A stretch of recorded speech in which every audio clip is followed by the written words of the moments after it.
सभी को नमस्कार। कृपया दुनिया को भगवान शिव की शिक्षाओं के बारे में बताने के लिए सब्सक्राइब और समर्थन करें।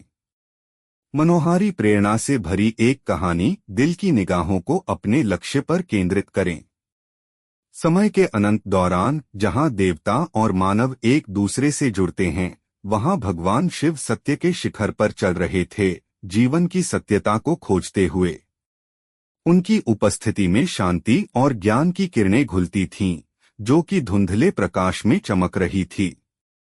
भीड़भाड़ भरे शहरी जीवन में एक युवा व्यक्ति अनिकेश नाम से जाना जाता था, जिसका मन उस विचारों में व्यस्त था जो जीवन के उद्देश्य के प्रति उसकी असमझी थी। अपने यौवन में होने के बावजूद अनिकेश ने अपने मन में गहरा प्रश्न उठाया था, मेरा जीवन का उद्देश्य क्या है। एक धुंधली सुबह भगवान शिव एक प्राचीन जंगल में घूम रहे थे, जहां वृक्षों के बीच उनका कदम चल रहा था। उनकी यात्रा उसे एक पहाड़ की चोट तक ले आई, जहां अनिकेश बैठा था। उसका चेहरा विचारों से भरा हुआ था जब वह नीचे फैली शहरी दृश्य को देख रहा था। अनिकेश, जिसे देवताओं की उपस्थिति से अनजान था, अपने विचारों के घेरे में डूबा हुआ था। मैं यहाँ क्यों हूँ, उसने अपने आप से पूछा, जिसके उत्तर को उसने अपने विचारों में समेट लिया था। उसकी अंतरात्मा की व्यथा को महसूस करते हुए भगवान शिव ने धीरे धीरे उसके पास आकर मुस्कान दी, जो अनेक युगों का ज्ञान सहित थी। सत्यकामी, शिव की आवाज विचारों से दूर पर अनिकेश के आसपास की हवा में गूंज रही थी। अपने लक्ष्य को हमेशा आंखों पर रखो। हैरान होकर अनिकेश ने उपस्थित दिव्य आकर्षण को देखा, जो उसके विचारों की अंदर की गहराइयों में उसका संदेश ले गया। आप कौन हैं? अनिकेश ने पूछा। उसके शब्द अद्भुत और उत्सुकता से भरे हुए थे। मैं शिव हूँ, जवाब आया, विश्वों के विचक्षण और आत्माओं का रक्षक। अपने उद्देश्य की खोज में याद रखो कि स्पष्टता अपने दिल की निगाहों को अपने लक्ष्य पर केंद्रित करने से आती है।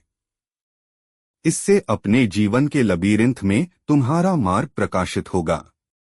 उस मनुष्य के अंदर जो आंतरिक समस्या थी, उसे अनुभव करके अनिकेश की दृष्टि शांतिपूर्ण और शक्तिशाली बनी। उसने अपने आप को बाजार में देखा, जहां जीवन के रंग-बिरंगे सपनों और अभिलाषाओं का रंगमंच बन रहा था। अनिकेश ने समय समय पर अनुभव किया कि व्यक्तियों के जीवन के रंगमंच में उसके कार्यों का प्रभाव था। उसका मन स्पष्ट हुआ कि जीवन का उद्देश्य सिर्फ बड़े सफलता और दुनियावी प्रशंसा में नहीं था, बल्कि उस साधारण क्रिया में था जो उसके असली उद्देश्य के साथ एकता में था। दिन प्रतिदिन उसने एक शांत मंदिर की ओर प्रवेश किया, जो शहरों के हृदय में था। यहाँ उसने एक प्राचीन भगवान शिव की प्रतिमा के सामने खड़ा होकर अपने विचारों को प्रश्नित किया। प्रदर्शन करो मुझे रास्ता, अनिकेश ने प्रार्थना में जुड़े हुए हाथों से कहा।